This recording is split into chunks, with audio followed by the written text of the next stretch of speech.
Now I'd like to introduce and invite Elisabeth Sachs to come up. She's a policy consultant and former executive director of the Jobs Opportunities Task Force organization. And Elisabeth will read an endorsement statement on behalf of her father, former Maryland Attorney General Stephen Sachs. Elisabeth.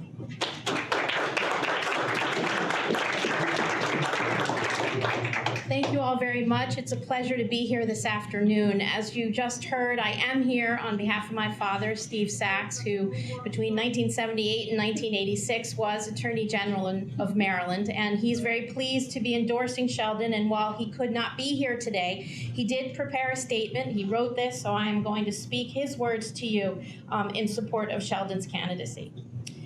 I am pleased and proud to add my name to the rapidly growing roll of those who support Sheldon Laskin's candidacy for state senator for Maryland's 11th legislative district.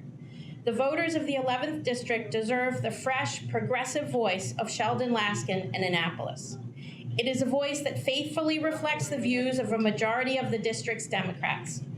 It is a progressive voice that has been missing from the district's representation in the state Senate for too long.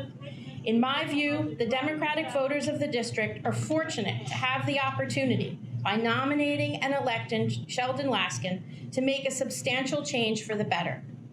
Sheldon's many years as a government lawyer has given him rich insight into how to make government work.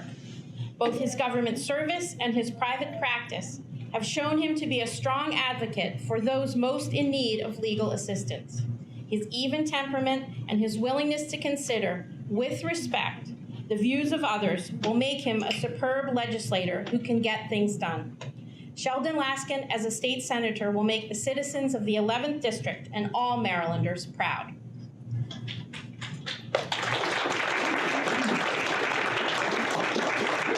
So just on my own behalf, I want to add two things. One, I too am an alum of the Maryland Attorney General's office, so I'm proud to stand here today. I don't know if Sheldon and I overlap there, but we were both Assistant Attorneys General at some point. And I also wanted to bring a perspective that Evan asked me to share. My work now and for the past 10 years has been about workforce development, and the nexus between criminal justice reform and economic opportunity couldn't be stronger. And in many instances in Annapolis, we're in one committee or another, but the reality is if you are subject to some of the practices that our criminal justice system has for too long allowed, it is really going to impair your ability to get a job and climb that economic ladder. So I want to put that out there too. It's tied into today's discussion, and I just wanted to bring my professional focus right now to this conversation today. So thank you very, very much.